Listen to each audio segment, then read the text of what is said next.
I'm a 29-year-old woman, and about a year ago, I found myself living 3 states away from everything I knew, inside my grandmother's old house in a small Oregon town. I grew up seeing my mother's side of the family just a handful of times a year.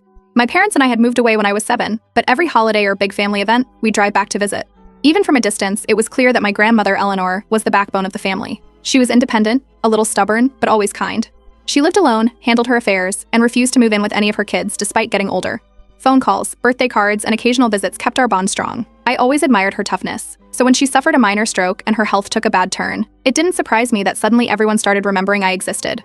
The aunts and uncles I barely spoke to started calling, texting, even leaving long voicemails. The messages all carried the same flavor of guilt. Grandma always trusted you the most, you know she listens to you, we're swamped with work and kids. It didn't take a genius to figure out why they were pushing me. I was working remotely as a project coordinator for a small tech company, and they knew I had flexibility. My own mother, who usually stayed neutral in family stuff, urged me to go too. She promised it would just be a few weeks until something more permanent could be arranged. At first, I hesitated. I loved Eleanor, but uprooting my life wasn't something I could just brush off. Still, the guilt weighed heavier every day.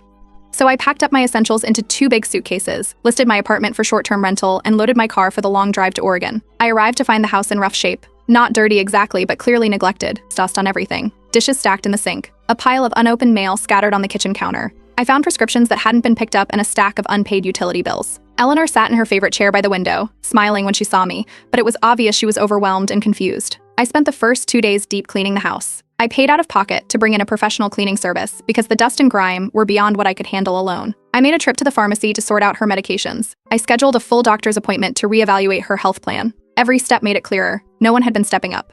They had just left her alone to manage everything, assuming she could, until she couldn't. Meanwhile, the family calls dried up fast. Once they knew I was there, it was like they washed their hands of everything. No offers to help with groceries, bills, or even to sit with her for a few hours.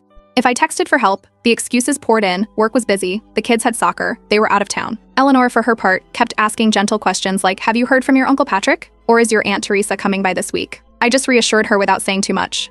It was clear she thought they would be more involved, but day after day, no one showed up. After a month, I started noticing strange things with her finances. A checkbook missing from the drawer where she always kept it. A tax bill from the county office that hadn't been paid and was now overdue. When I checked her bank statements online, something she had trusted me to help her with, I found odd withdrawals. Not massive ones, but enough to raise red flags.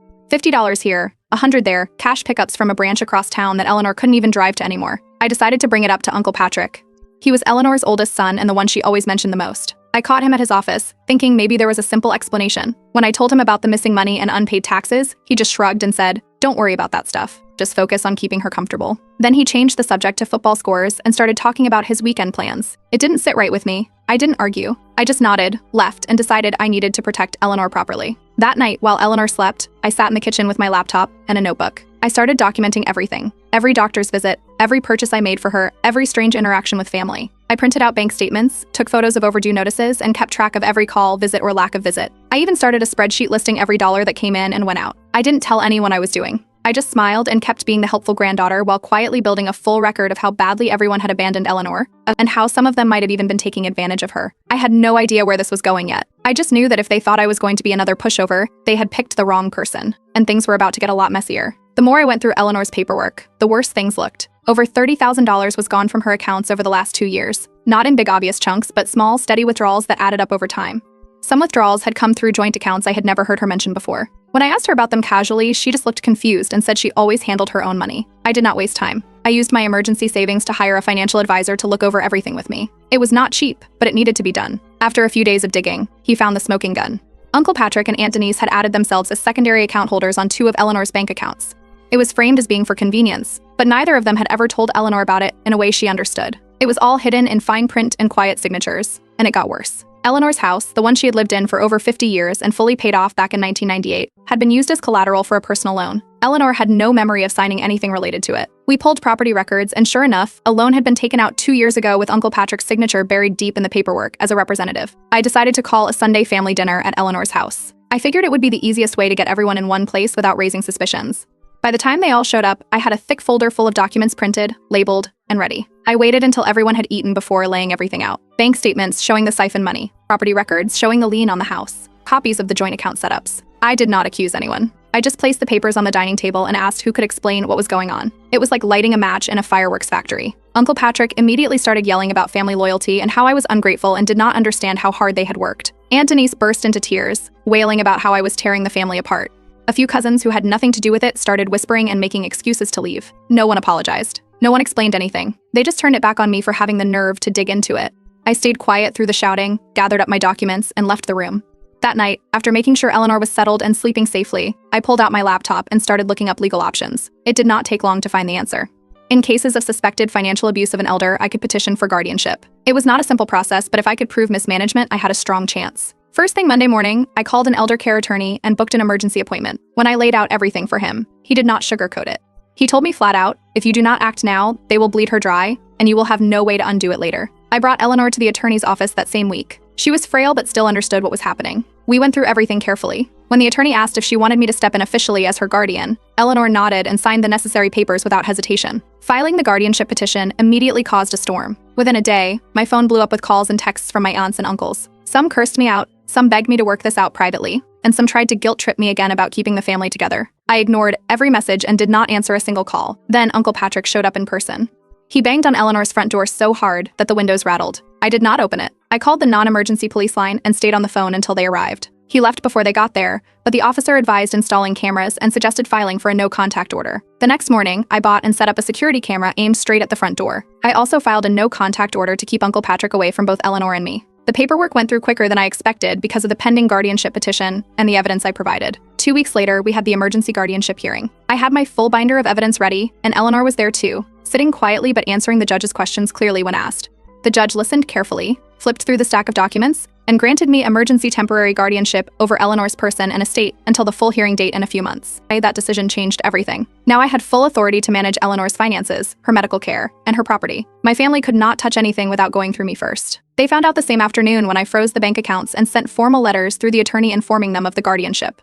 The reaction was immediate. Half the family disappeared, refusing to even answer texts anymore. The other half kept trying to guilt-trip me or threaten to challenge the guardianship, but none of them actually showed up with lawyers or documents. It was just noise. For the first time since all this started, Eleanor and I finally had a little breathing room. But it was only the beginning.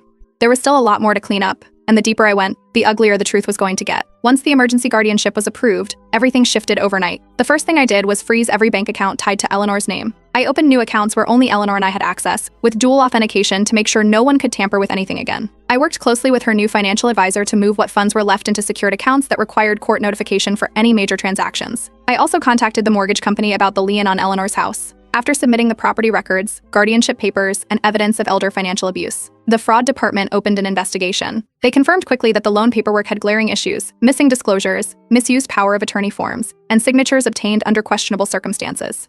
They started the process to reverse the loan entirely under elder protection laws, though they warned it could take several months. While I worked behind the scenes, my attorney sent formal cease and desist letters to both Uncle Patrick and Aunt Denise. They were ordered to stay away from Eleanor, her property, and anything tied to her finances. The letters made it clear that any attempt to interfere would result in immediate legal action. Copies were filed with the court to show the judge we were serious about protecting Eleanor. Not surprisingly, Aunt Denise decided to retaliate in the most childish way possible.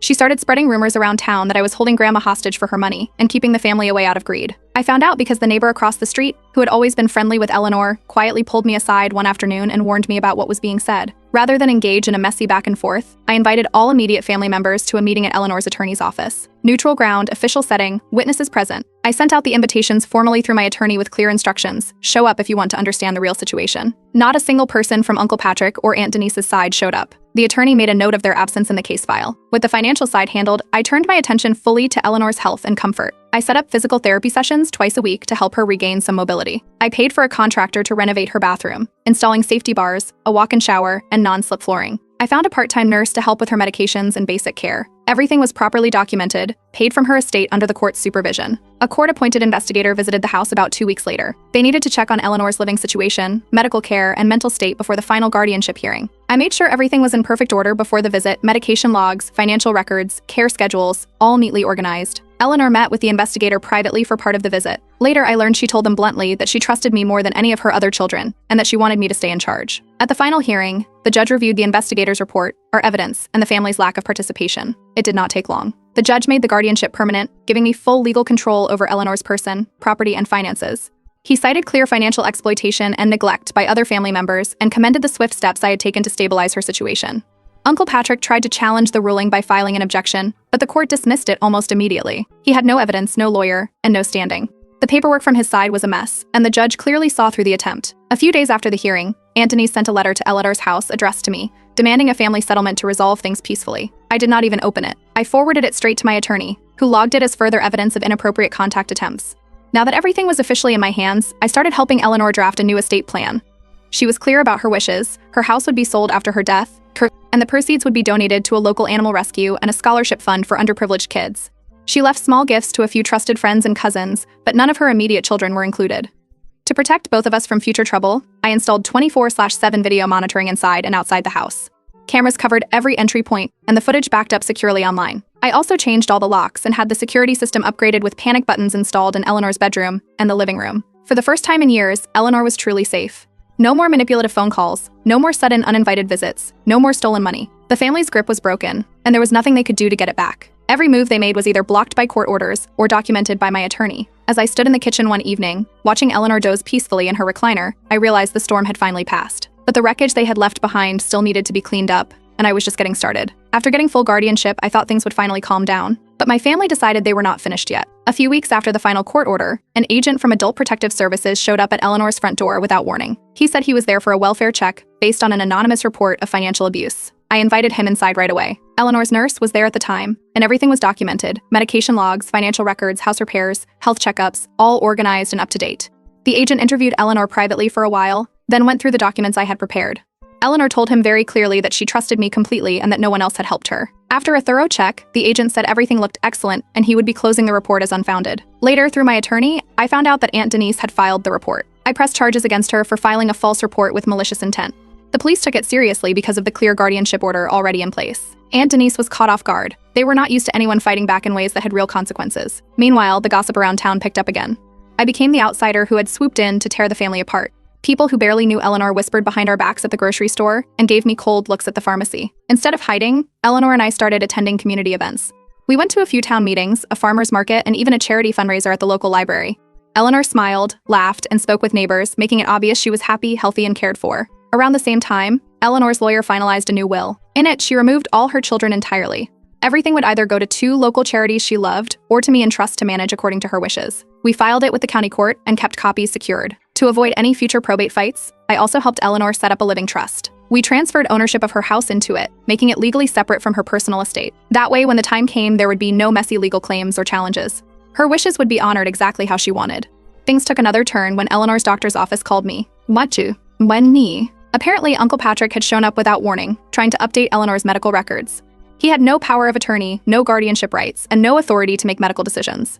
The office manager refused to speak with him and immediately flagged his attempt in Eleanor's file. They also informed me, and I passed the information to my attorney. After that, I moved all of Eleanor's important paperwork, birth certificate, property deeds, banking documents, guardianship papers, everything, into a locked fireproof safe at home. Only I had the key. I even added an extra layer of protection by installing another outdoor security system. This time I chose one with motion-activated floodlights and backup battery power in case someone tried to cut the electricity. Around then, a distant cousin popped up. He had not spoken to Eleanor in at least 10 years, but suddenly wanted to help mediate the situation. I declined politely but firmly. It was not hard to guess he had been sent by Uncle Patrick or Aunt Denise to try and sniff out information. I made sure to document the interaction. My attorney also confirmed that Aunt Denise had been trying to contact Eleanor's former lawyer, trying to dispute the guardianship and overturn Eleanor's new estate plans. The former lawyer refused to get involved and informed my attorney immediately. There was nothing they could do. Everything was airtight legally. During all this, my employer surprised me with an offer.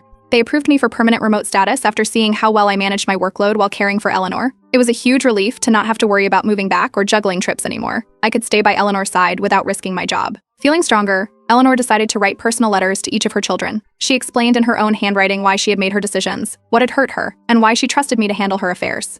I mailed the letters through certified mail so there would be proof they were received. Not a single person replied. No calls, no letters, nothing. At that point, it was clear. They had never cared about Eleanor as a person. She had been nothing more than a source of money and property to them. Now that the access was cut off, they had no interest in repairing relationships or even pretending to care. Eleanor's life finally started to feel peaceful. Her health improved with regular therapy and proper care. She spent her afternoons gardening in raised beds I had built for her and watching old classic movies in the evenings. Every time the security cameras alerted me to motion outside, it was just deer wandering through the yard, not another desperate attempt from a relative trying to grab what did not belong to them. But deep down, I knew they were not done scheming yet. It was only a matter of time before they tried something even more desperate. Not long after things seemed to calm down, the family decided to switch strategies again. This time, Aunt Denise and Uncle Patrick tried a legal move that made no sense. They hired a lawyer and filed a lawsuit against me, accusing me of alienation of affection, claiming I had turned Eleanor against them. The problem was, that kind of lawsuit does not even exist in our state. It was obvious they were just trying to scare me or create enough trouble to force a settlement. Their plan backfired almost immediately. At the preliminary hearing, the judge dismissed the case outright. He even commented that the claims had no legal standing whatsoever. Aunt Denise and Uncle Patrick were left with thousands of dollars in legal fees they had to pay their own lawyer.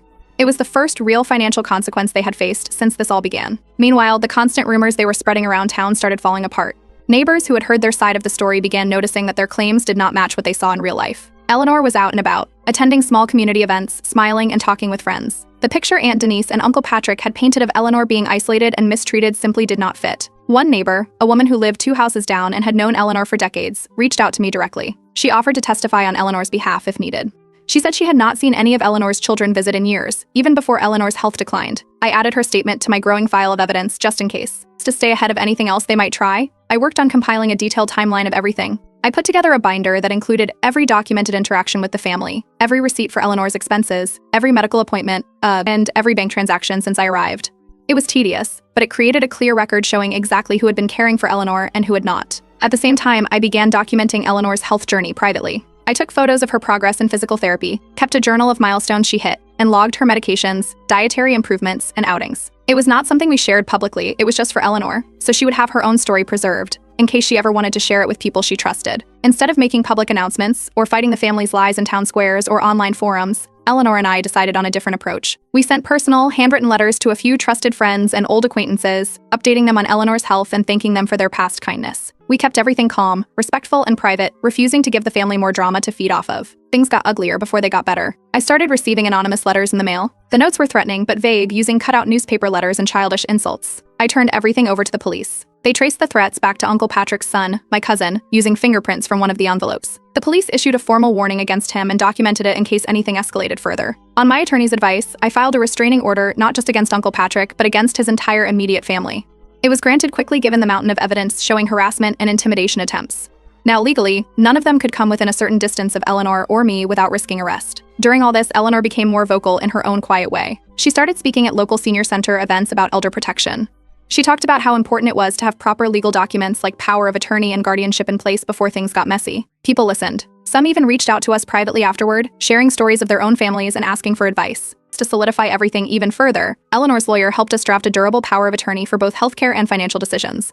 Now, even if something unexpected happened to me, there were clear instructions about who would step in next. My attorney also suggested something bold: filing civil suits against Uncle Patrick and Aunt Denise for elder exploitation and emotional distress. After reviewing the case files and hearing everything Eleanor had endured, Eleanor agreed without hesitation. We started gathering all necessary documentation, bank statements showing missing funds, health reports showing periods of neglect, witness statements, and logs of emotional harassment. It was a long process, but it built a very strong case. Interestingly, as the truth became more obvious, several extended family members, second cousins, distant relatives we barely knew, started reaching out. They apologized for staying silent when everything started, said they had believed the lies at first but now saw what was really happening, and offered to help in any way they could. Some even offered written statements to support Eleanor if needed. With the legal protections, restraining orders, documentation, and mounting community support, Eleanor's safety was finally locked down. Every new attempt by the family to interfere hit a legal wall. Their calls went unanswered, their visits were illegal, and their lies only made them look worse in the eyes of the town. Eleanor continued focusing on her health and hobbies, while I made sure every legal document was in order and every boundary was enforced. After months of fighting battles on every front, it was clear they no longer had any power over Eleanor, or over me. A few months after shutting down every legal and personal attack, Uncle Patrick and Aunt Denise made one last attempt. They sent a formal invitation through a third-party mediator, asking for a family mediation session at a neutral law office.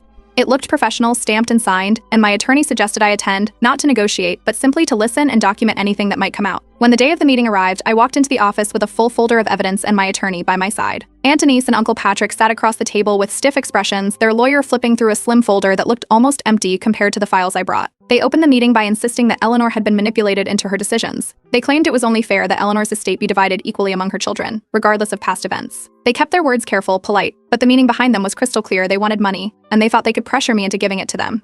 I stayed quiet while they made their points, then calmly laid out printed evidence, notarized documents showing Eleanor's mental competence when signing her will, bank statements tracking the missing funds back to accounts they controlled, and court records of the dismissed harassment and false report cases. Aunt Denise burst into tears halfway through, mumbling that she had only borrowed money because raising kids was expensive.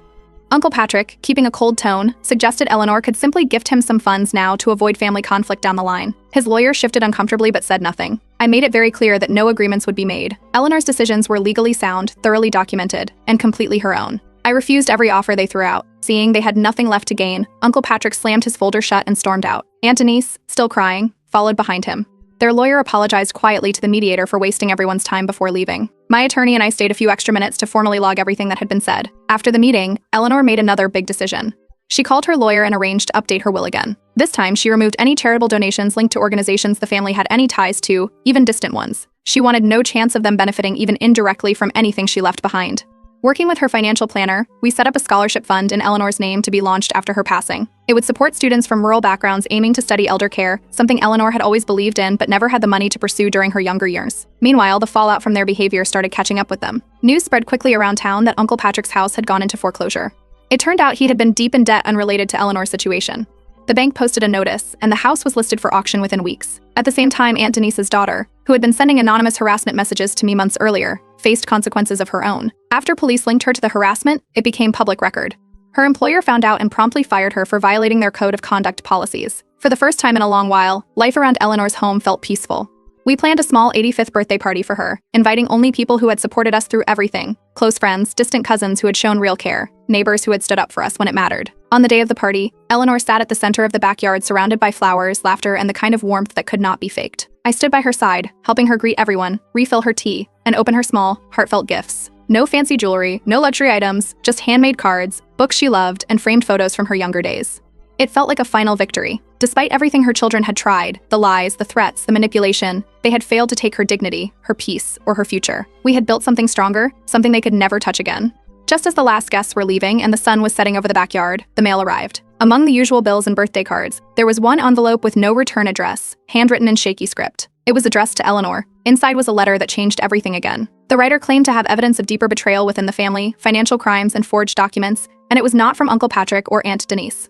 It hinted at other relatives being involved years ago, before Eleanor's health even started failing. I tucked the letter away for safekeeping, already knowing that the quiet life we had worked so hard for was about to face one more storm. And this time, it might uncover secrets that none of us ever expected. The mysterious letter led to far more than either Eleanor or I expected.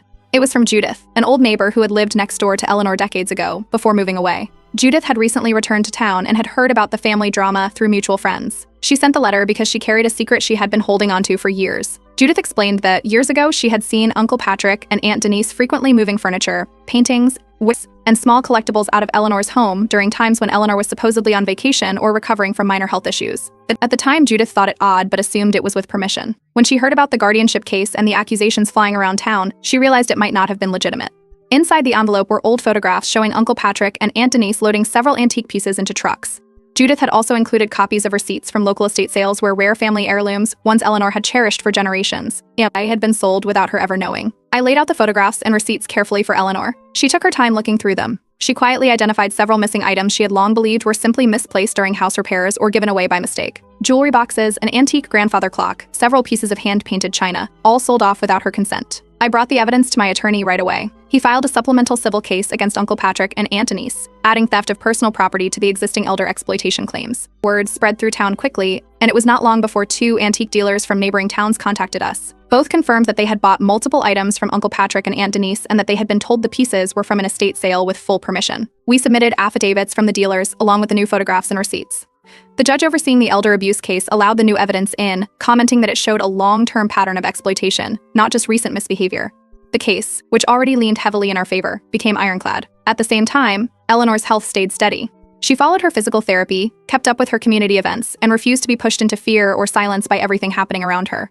She told the court investigator during a follow-up visit that she wanted her story on the record, not brushed under the rug with some quiet settlement. A full financial audit of Eleanor's accounts, including older, previously closed ones, was completed around this time.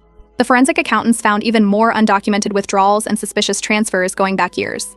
Some were small and spread out, just enough to avoid detection at first glance. All of it traced back to accounts tied to Uncle Patrick and Aunt Denise. When their attorney saw the growing stack of evidence, they finally tried to offer an out-of-court settlement. They proposed to fully repay the stolen funds, issue a public apology, and promise to stay out of Eleanor's life. It would have been easy to accept, save months of court proceedings, and move on. But Eleanor was clear. She wanted a formal court ruling to make sure their behavior was officially recorded and public. No quiet deals. No letting them pretend nothing had happened. We rejected the settlement. The The case dragged on for a few more months, but when it finally reached judgment, the court ruled completely in our favor. Uncle Patrick and Aunt Denise were ordered to pay heavy financial penalties, restitution of the stolen item's value, and all court costs. Permanent restraining orders were issued preventing them from coming near Eleanor or contacting her in any way. Their actions were recorded permanently in the public record as elder exploitation and theft. With part of the recovered money, Eleanor immediately funded the scholarship program we had planned.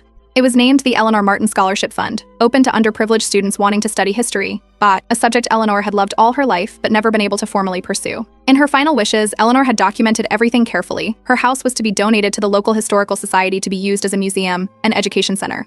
The rest of her assets were split between charitable causes, with not a single dollar going back to the family that had tried so hard to betray her. After the final court date, Eleanor and I spent a quiet afternoon on her front porch. She wore her favorite blue sweater and watched the sunset with a small smile. Without much fuss, she reached out, squeezed my hand, and said, "Family isn't who shares your blood, it's who fights for you when no one else will." That day, sitting beside her with the cool breeze around us, I finally understood what real family meant. It was not about who was born into your life, it was about who chose to stand by you, even when it was the hardest thing to do.